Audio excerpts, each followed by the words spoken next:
Buddy. Happy holidays. I'm glad you had I was worried I was late, but I looked at the agenda and you had the update at the beginning there. So I'm glad it all worked out. So look forward to answering your questions. So I'll tell you a little bit about, what I see as opportunities in the Thrive 2050 plan and opportunities for growth and equitable growth. And boy, has it never been more important than right now. If Thrive 2050 was important pre-pandemics, and I say pandemics plural, because we're dealing with multiple things right now. We're dealing with both obviously the public health emergency related to COVID-19 and our response there. We're obviously dealing also with the economic fallout, right? In a business perspective, small businesses, but also, pocketbook, being able to afford to live in your home and buy food and, have childcare if you're an essential worker, go down the list. We've got an economic crisis. Many people have lost their jobs, of course. 40 plus million Americans on unemployment insurance, and many, many here in the state and the county. And then we've got the racial and social justice pandemic, which has kind of been coming to a head for a long time and been an issue for a long time. But with the murder of George Floyd on camera that we had to watch,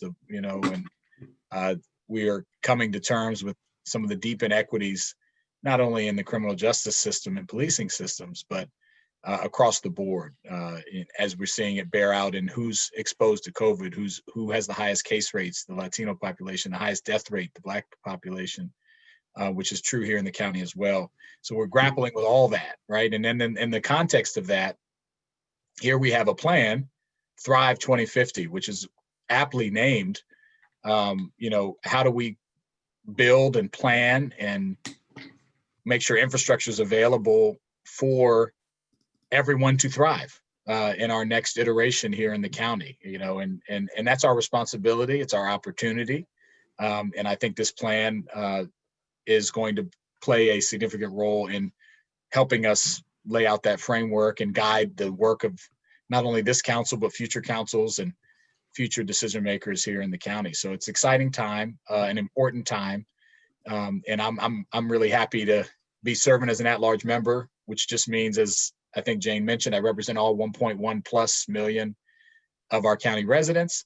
And it's my hometown. I'm born and raised here and live in East County, grew up in Long Branch, in University of Piney Branch area, and have really seen what I call the best and the not so great about Montgomery County, and which is reflective in so many ways of every challenge we are facing in the country. We're really a microcosm of that, with 4 of the top 10 most diverse cities in the country here in the county: Gaithersburg, Germantown, Rockville, and Silver Spring. But also deep inequity, de facto segregation, all the issues we see in wealth inequality, high cost of living, people struggling to provide housing, many rent-burdened, housing-burdened folks, but also really great schools and great opportunity and some of the best businesses in the country. So we've got a lot going on. And I called it the Montgomery County Promise when I ran, and I still talk about it. Like, how do we make sure everyone has the promise of great school, safe neighborhood, that's environmentally sound and clean, good transit, so they can get to work and go to a job that pays a living wage, and then retire with some dignity in a place that is accessible and has things that senior citizens want and need. And so that's really what we want, our version of the American dream. And that's part of what Thrive's about, right? How do we create the conditions for success, opportunity for everyone to thrive, realizing that we've never had it. Policies for more time than the U.S. has been a country, many of our policies worked to advantage some and disadvantage others. That's certainly true in housing. It's certainly true in every system we have: criminal justice, education, go down the line, the environment. And so we have to also understand we're working to correct and perfect, right, a system that was founded in a way that baked into the pie. I often say, I introduced a resolution declaring racism a public health emergency because in so many ways in all of our systems, healthcare, the environment, criminal justice, education, housing. Systemic racism is literally killing people and leading to lower quality of life for many. And so we got to call a spade, and we have to systematically work to disentangle that system, which is built up over time. Take pedestrian safety. I always, this is one that a lot of people don't talk about. If you talk about who has been hit and struck and killed as a pedestrian on our roadways, in 2020, 75% of those people are Black or Latino. And, that's something that's commonplace over years. And why is that? I know many people on this call know, we don't have the walkability, the bikeability, the crosswalks, the amount of infrastructure that supports the public transit infrastructure that will support folks not having to be exposed to that type of danger, right? And so it's just one of many ways that systemic inequality and racism impacts our lives. And so the part of the work of Thrive 2050 is to realize where we're coming from, but then plan for a better future. And I'm really proud of the work we've done on Vision Zero, for example, and the Viersmill Master Plan, our first real master plan where we've prioritized the safety of everybody on our roadways, and really excited to see that built out. But we also have to make sure people have access to public transit, right? And that there's more of it, and that people have a place that they can afford to live, and that folks aren't displaced and pushed out of places that have traditionally been affordable. We're going to talk about that later. And that everywhere in the county, a school system, no matter where you go, you get a world-class education. And those places where there is more need and more services are required, that's given. And the supports for those educators and students and families is there. And coming out of this crisis, that's going to be critically important as well.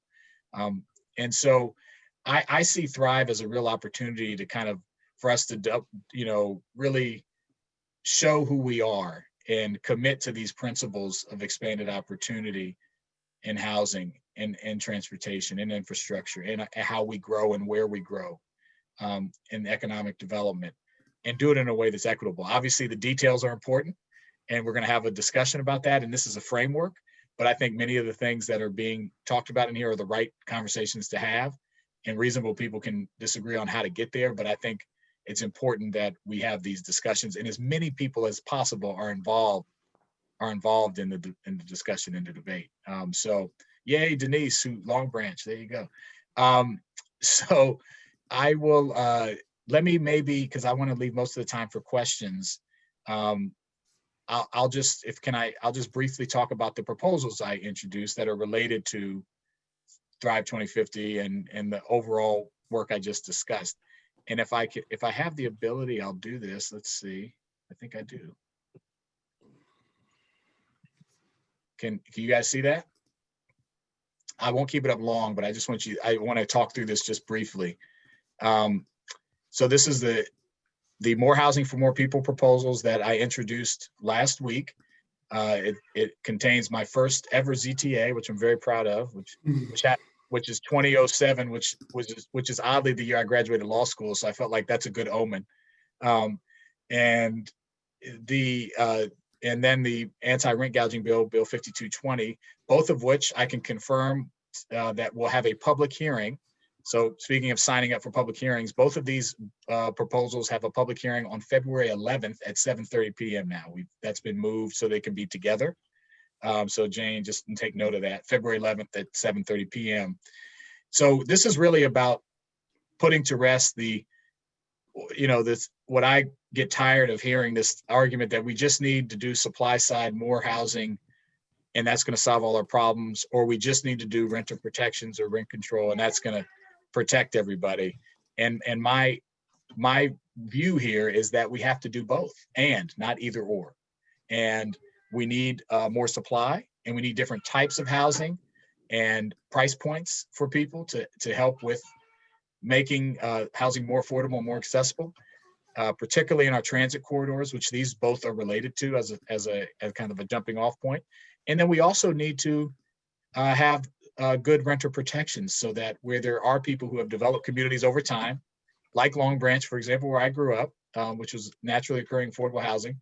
And when there's massive infrastructure that's created, like the Purple Line, or where it's already exists, like Metro, or Bus Rapid Transit, which is coming online now and on 29 and other places in the future, hopefully, as we work to fund that, that folks are not displaced and that we're not pushing them out as we work to build more housing for more people. And so the ZTA would allow within 1 mile of Metro, you could have these different types of housing in residential's R60 lots, which are single family zoned lots.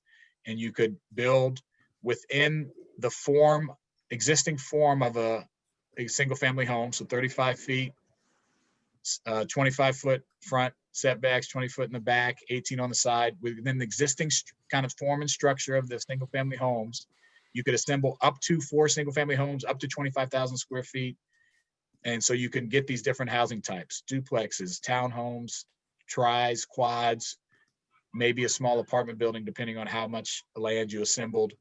And that this is a good thing. It's good for our environment. It's good for more housing. It's good for different price points for single families, single people, all seniors, the whole range. You can have different sizes of units and price points. And it's more transit accessible. As you see at the bottom left here, that's the average home price, which is quickly approaching $500,000. Actually, in the month of October, the homes that sold were over $500,000, but the average price so far in 2020 has been $478,000.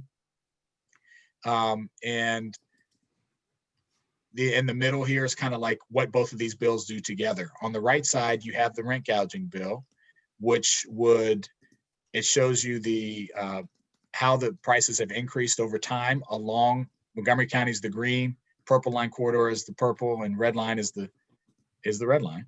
And you see the prices have gone up most precipitously and are higher near transit, which is a big indicator for higher rents. And so this would limit increases, not stop, but limit increases and cap them at the voluntary rent guidelines, which fluctuate between 1% and 4%. Usually they're 2.6% this year.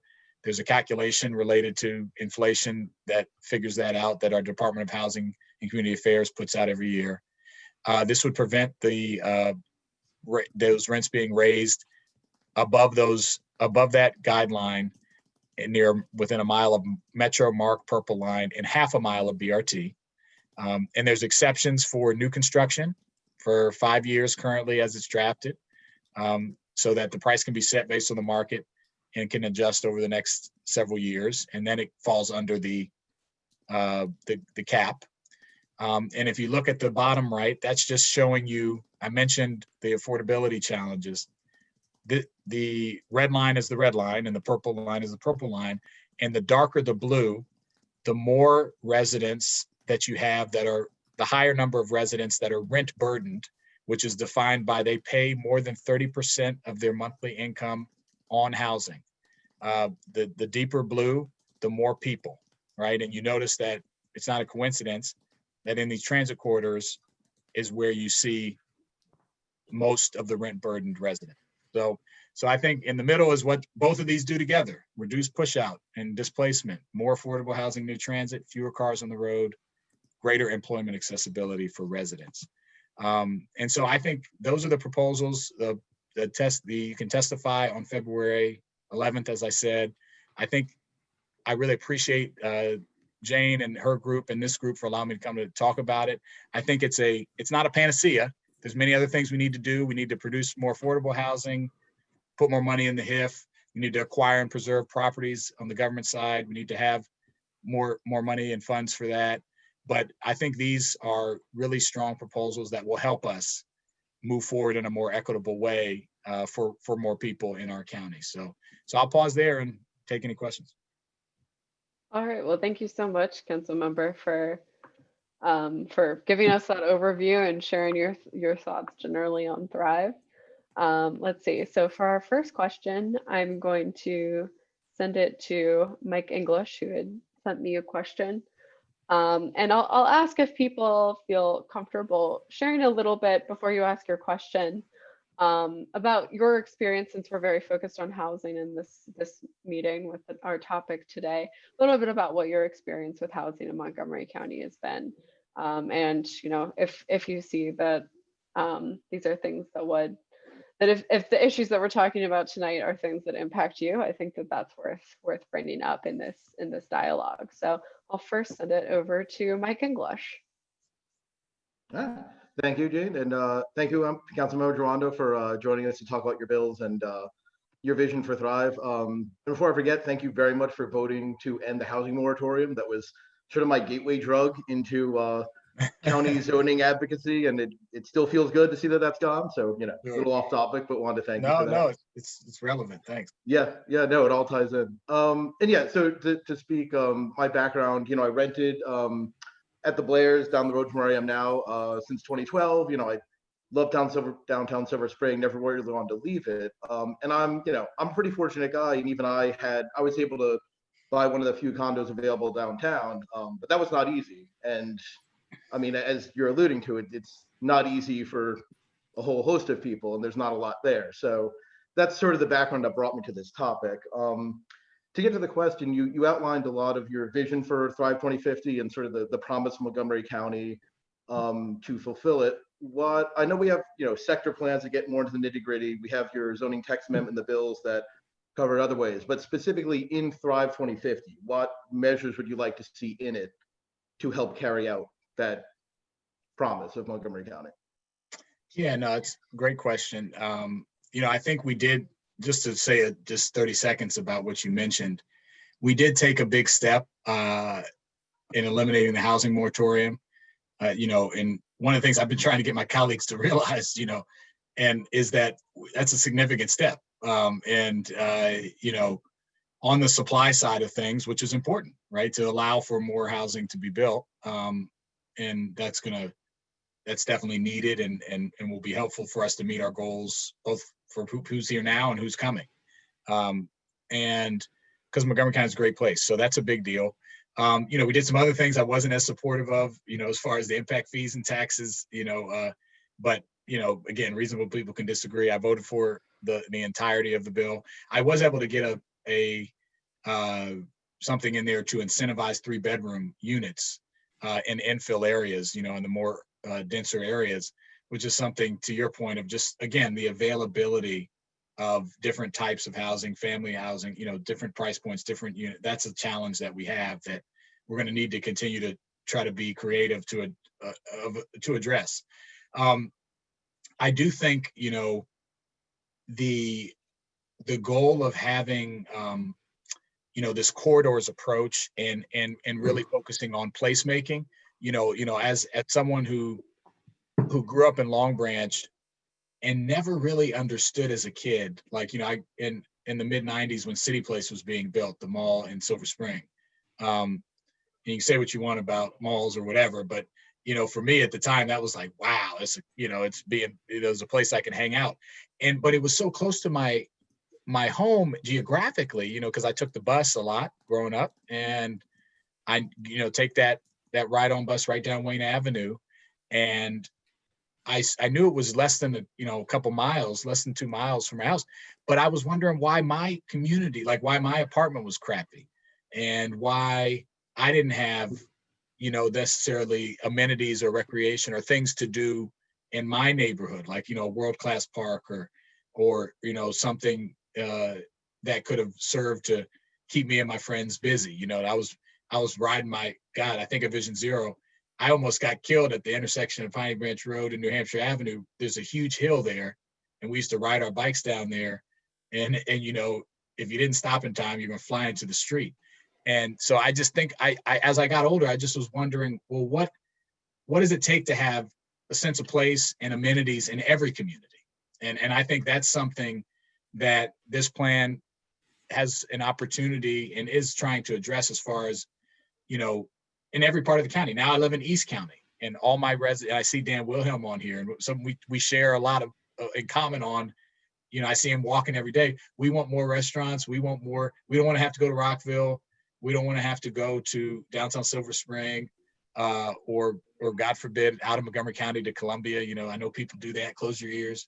But, you know, so how do we take places like Burtonsville and Bricks Cheney and make them places where you don't have to travel far and you can do it in multiple modes and not have to use a car necessarily? And so that is something that I think in this corridors and placemaking approach are probably the things I'm most excited about.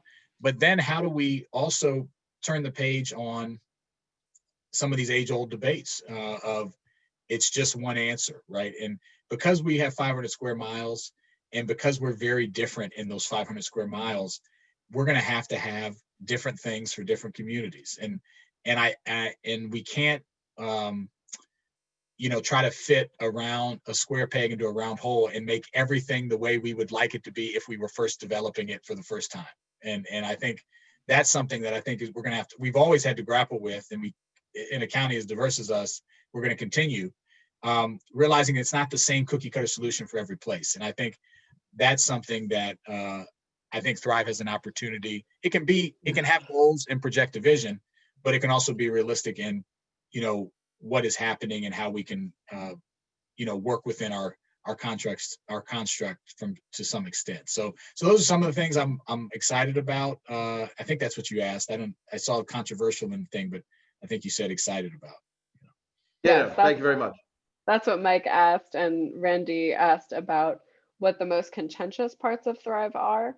But I also want to build off of that question and sort of mash it together with what George Leventhal was interested in asking. Oh, George. So George, how about Randy, if you want to ask your question off mic first, and then I'll let George sort of build off of that, and then we'll send it to the council member. Yeah, well, I've lived in Tacoma Park since 1987. I bought when it was very cheap. I live in Tacoma Park because I like living in a diverse community. In fact, for all the diversity in Montgomery County, some of it's less diverse than Tacoma Park and Silver Spring. And so I'm just curious. I'm not really that involved. I just like the idea that we do have a plan, and I'm just curious, what are the issues I should be thinking about? Thank you. Great.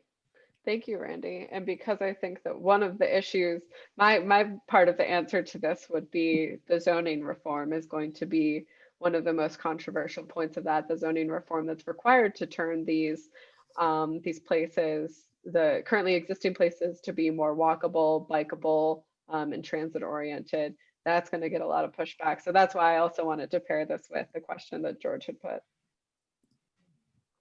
And George wanted to share his screen as well. So there we go. There we go. What are you showing me, George? I think I know, but. You might have to unmute yourself, George. Yes, you're on mute. Let's see, I'm going to unmute you. There you go, you got it. Sorry, I apologize. Yeah, so Will, this house that I think everybody can see, yes, can you see the house? Yes. Yes. Right, so it was built in 1941 as a single family home. It's got nice setbacks, big, pretty yard, and a nice driveway. And if I sound like I'm singing its praises, it's because I own it. I bought it in January, and I'm a landlord. It's 3 separate apartments with 3 kitchens, 3 separate entrances, and I am renting it to clients of the Montgomery County Department of Health and Human Services, services to end and prevent homelessness. The county sends either through the county or through service providers like the National Center for Children and Families, tenants to me when I have vacancies. So I just wanted to show this to you as an example of how you can take the structure of what looks like a very charming, pretty red brick and relatively small single family home and turn it into 3 separate functioning, sustainable apartments. Yeah, thank you. It's good, and it's good to see the beard ever briefly there. George, good to see you. Yeah, I think so. It's a great tee up to both questions. Some of the things we need to be focused on and that are going to be controversial, right? Because if you think about any policy that's done good in a big way for folks, it was controversial when it was pushed, you know, and there are also some policies that were bad that were controversial too. So I don't want to just say controversial makes it good, but I think, you know, Social Security, Medicare, you know, go down the list. You know, healthcare, expanding healthcare when we've done that and still have a ways to go. You know, even the idea of compulsory K-12 publicly funded education was controversial at the time. You know, we were innovated that in the U.S.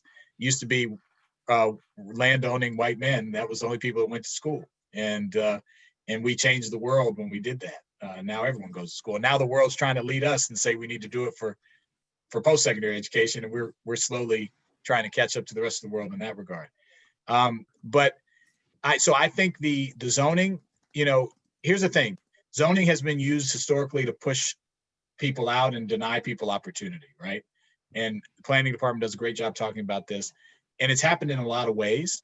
And it's still happening, right? And so, you know, most commonly with redlining and exclusionary zoning and restrictive covenants and homeowners associations, you know, and various forms of things that have aided by, you know, government, non-government backed loans not going to certain folks, you know, in the redlining context. And now it's, you know, what kind of buildings can be built where is a version of that that is just kind of a legacy, right, in my view. And communities have changed, right? Like if you're within a mile of a metro, like my ZTA addresses, and you could argue county, you know, and larger places than that, but certainly within a mile of a metro, you are in a place that is densely populated and has been, you know, to some extent urbanized in a positive sense, right? Not in the kind of racial trope sense of it. And you are in a place that's highly desirable, that has access to a lot of amenities and transit and employment. And we want that to be for everybody. And I think that there's a component of this where we're going to have to challenge, you know, what we think that Montgomery County promise or that American dream is. The kind of idealized white picket fence, everyone has a large land mass. That's not, you know, that was never really true. And to the extent that it was true for a very small segment of the population, to the exclusion of many, many, many, many, many types of people. And so I think we have to remember that. And when we're talking about whether it be making roads more accessible to different types of shares of transit or walkers or bicyclists, or different types of housing within neighborhoods, you know, like having duplexes and small apartments and little triplexes like George just showed us, that's not going to change the character of the neighborhood. It's actually going to make us more of who we are. And that, you know, to your question, the first person to ask the question was just kind of like what I need to look out for. Look, we love our diversity. Let's get more people in more places and give them more accessibility to get to their jobs and to do so safely and to afford housing at different places. And I think that when you say it like that, it's not controversial, but when you get down into the details, it forces us to change. People have to slow down. Speed limits have to come down. Roadways have to get smaller. Communities that have been the same way for 50 years as far as their form and structure have to change in somewhat. And George just showed you it's not necessarily revolutionary, crazy, not uncharacteristic to the neighborhood change, but there will be differences. There'll be more people. And that's a good thing. That's who we are. And I think we have to tie our values to what we're looking to do. But at the same time, we have to demand another thing. It's really important. We have to demand protections for those who are currently in places that are now transitioning to be quote unquote more desirable. And I think you need to do both of those things. You need to invest in affordability. I'm so glad, George, that's a perfect example of, I'm actually thinking about within the context of my ZTA, how do I give people like Habitat for Humanity and others who have a mission-based goal of getting people more deeper levels of affordability, how do I make sure that they have access or some sort of set aside or extra incentive to take advantage of this zoning change. So it's not just creating market level, but that we can try to incentivize affordable housing providers to do this as well, because that's what we want. We want fully integrated communities. And I think that's gonna be controversial. You know, we just had a school board race where you had someone advocating for neighborhood schools, and which is dog whistle for, you know, I bought this house in an expensive area, so I didn't have to be in schools with you. That's what that means. And I think we have to check ourselves on that, because that sentiment, unfortunately, is still around. Thank you for that answer.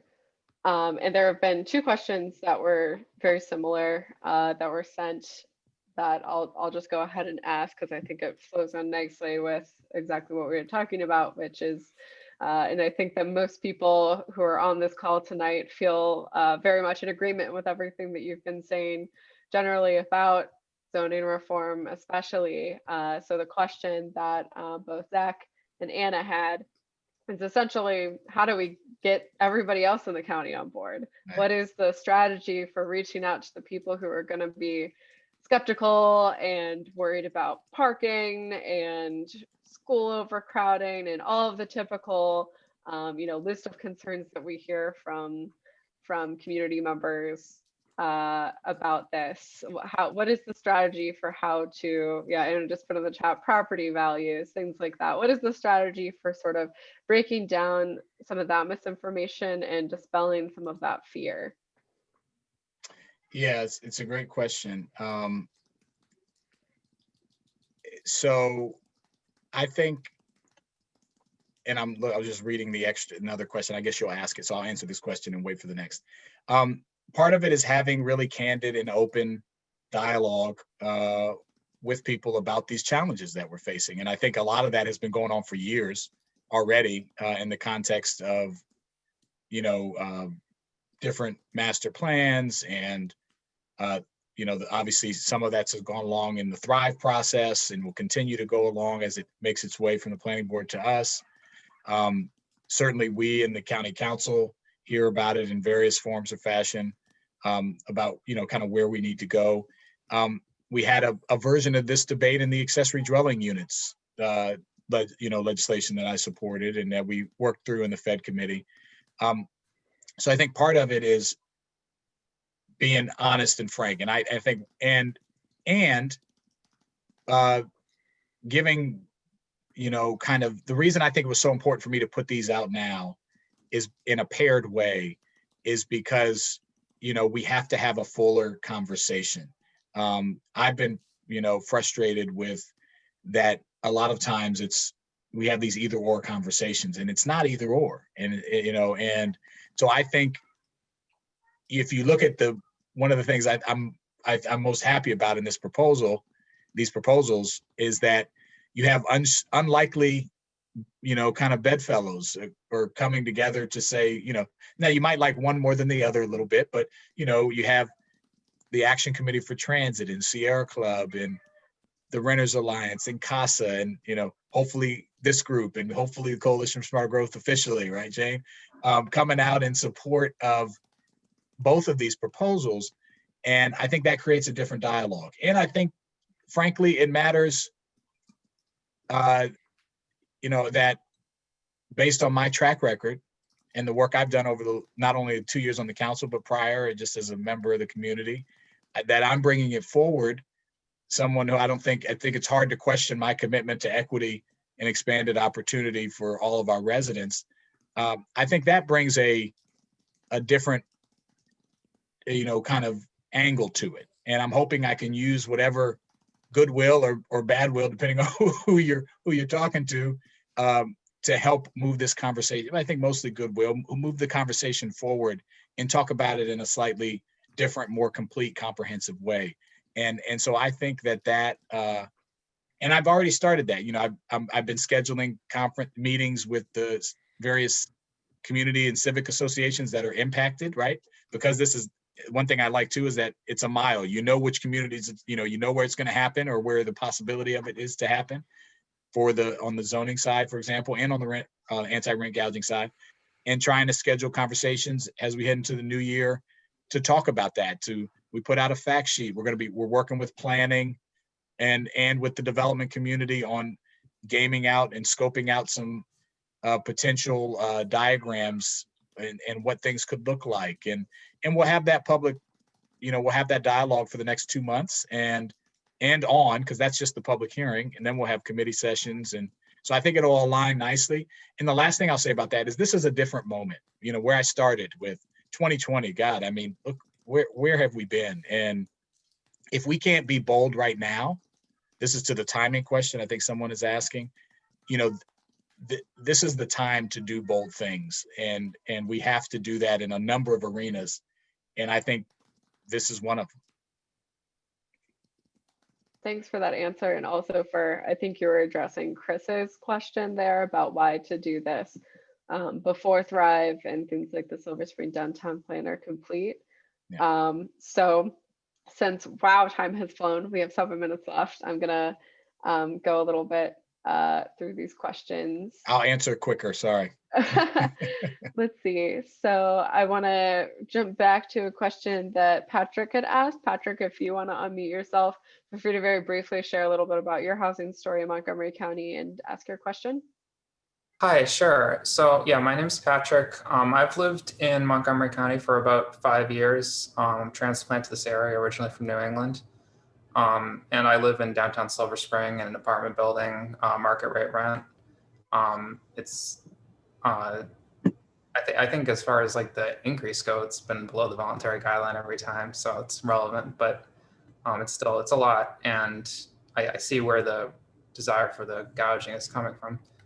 My question is, I noticed these bills are kind of a pair, but on the left side, we have the zoning amendment and it is only Metro Rail stations. And then the rent gouging is near Metro Rail, Purple Line, MARC, and BRT. So my question is, why doesn't the zoning amendment apply to at least the Purple Line, or if not, all of them? Yeah, thanks, Patrick. And I'm always curious to know which apartment in Silver Spring. It's like you can play a Silver Spring apartment bingo kind of thing, but you don't have to answer that. It's a great question, and big thing to note is that none of these proposals are in their final form, right? We're going to go through the legislative process, and I'm sure things will change. Hopefully, if they're both successful, like I hope they are, that there'll be some modifications. The main reason is if you look at the kind of Venn diagram of overlap between the Metro and a lot of those there is a lot of overlap, not all, but there is a lot of overlap. And so that was one thing. And then also, realizing that Metro is here. And we got to keep it here and make sure they don't cut service and all the other things we need to do. But Purple Line is coming, and BRT is here on 29, and others are down the road and coming. But it was trying to recognize that where on the ZTA side, managing the kind of managing change is always hard, and so there's always a point of how far can you push and how fast. And I think it just is easier for people to, in my view, wrap their heads around, okay, this distance from Metro, which is existing live transit that is here now and is not years away. But on the other side, on the gouging side, that's more of a speculative. So where can you build things tomorrow? Like if this passes tomorrow, where would there be authority to build? On the other side, on the gouging side, it's a protection. It's a different calculus in that I know of anecdotal stories around all those forms of transit that you mentioned that are in the bill, where prices have been going up tied to those things directly, whether they're here or not. That's happening right now.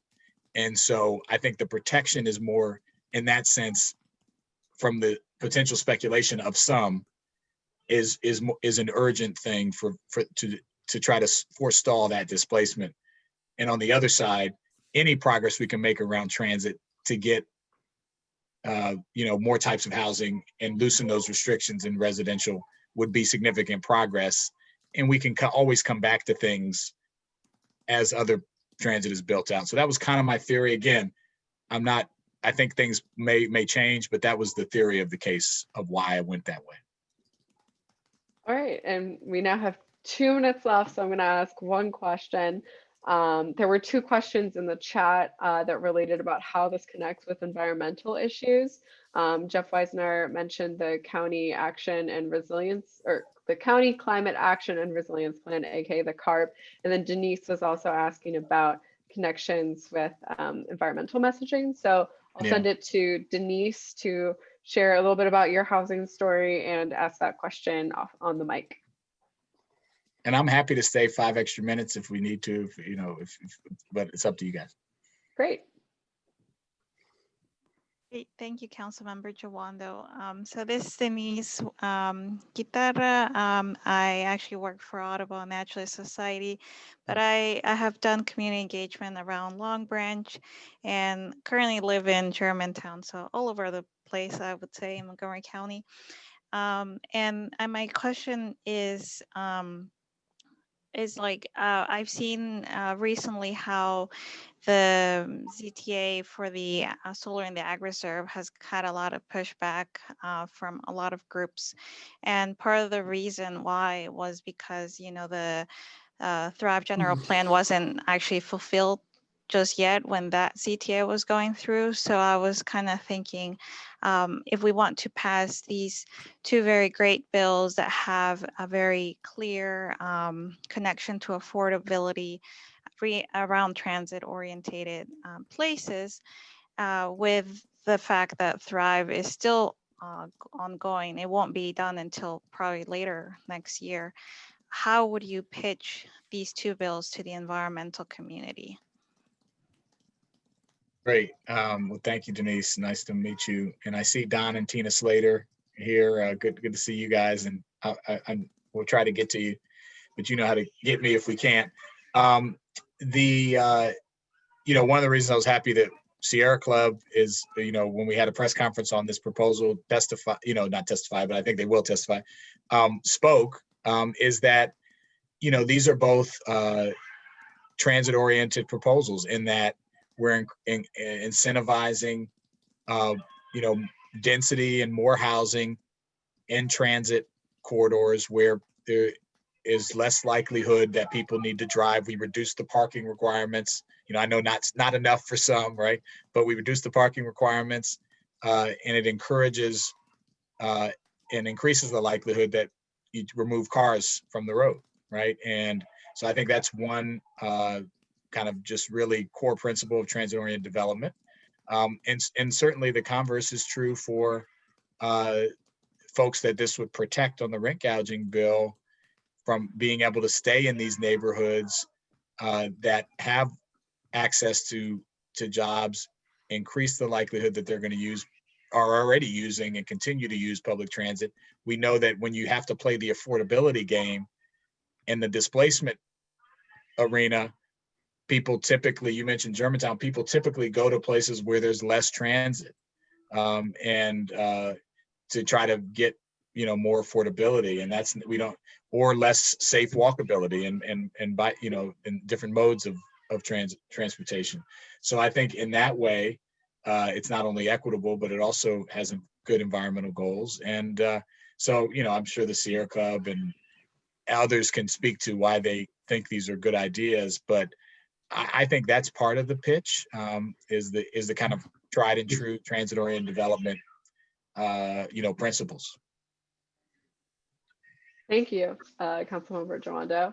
I know that it's a little past 7, so I'll say thank you to people for attending. If you have to hop off, I understand. I think we will try to do one more question since Councilmember says that he's okay with staying a little bit later.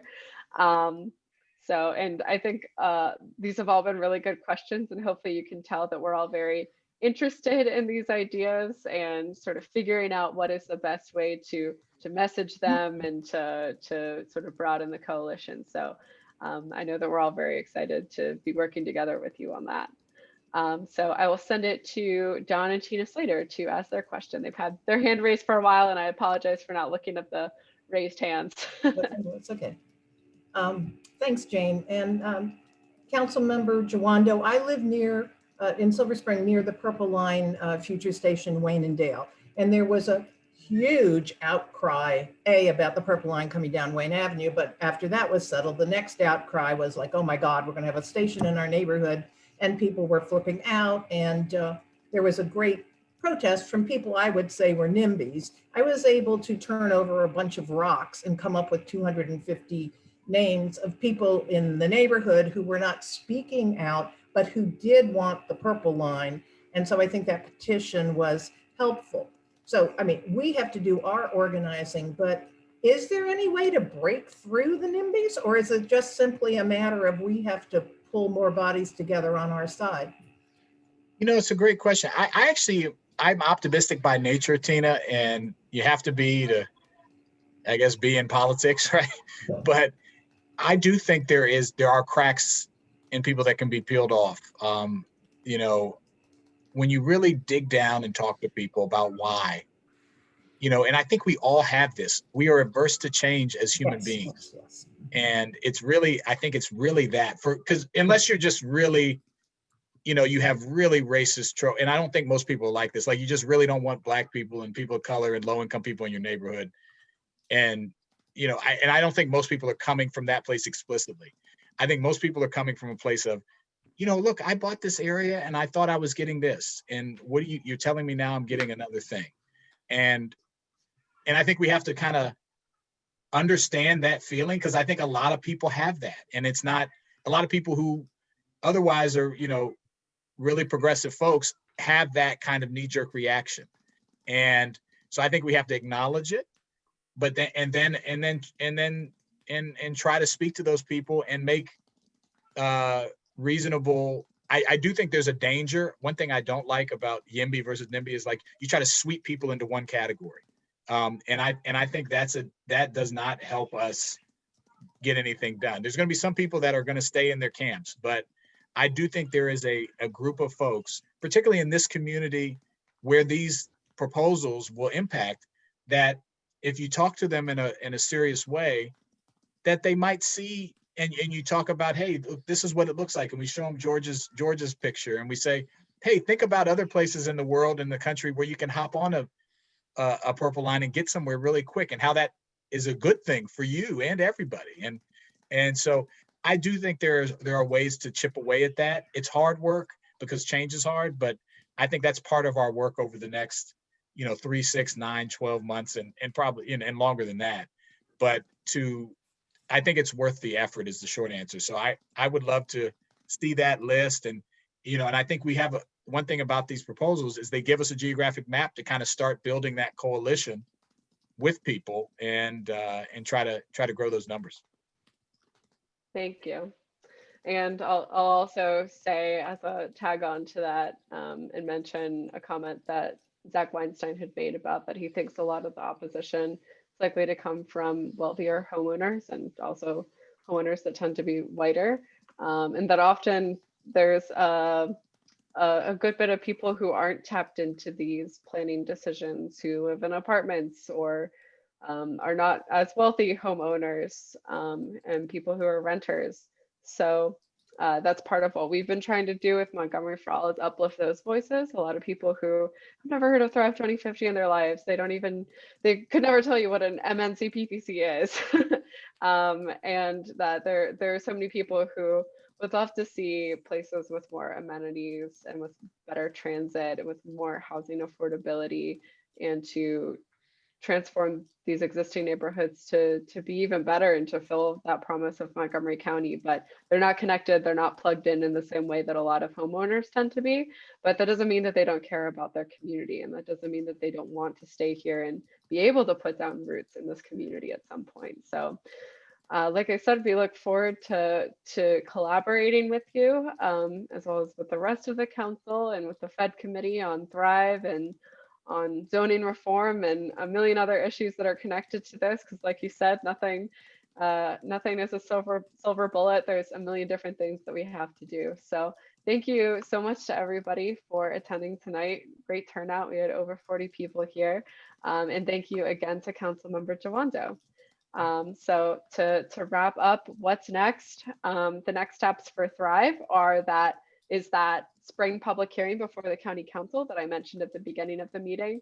And then the next Montgomery for All meetings we'll have towards the end of January. We're still in the planning stages, but I'm pretty sure it will be a deeper dive on missing middle housing specifically. And then February, on February 11th, the second Thursday of the month, which is typically when we meet anyways, is perfectly the public hearing on the missing middle bill. So we will be able to sort of, as we did in November, use that public hearing in lieu of a meeting. So Oh, good. I didn't even know that. That works out well. Exactly. Yeah, it worked out well for the Thrive public hearing as well. So yeah, I'll be in touch with all of you via email about resources and ways to learn more and prepare, inform, your own personal thoughts on these bills. And yeah, thank you so much again for everything all of you have done in 2020. It's been an amazing year for both good and bad reasons. And I'm looking forward to 2021. It's going to be a big one. And everything that each of you do really makes a big difference in the community. So have a happy holiday season and everyone take a well-deserved break. Amen. Happy holidays, everybody. Thank you for having me. Thank you. Take care, everyone.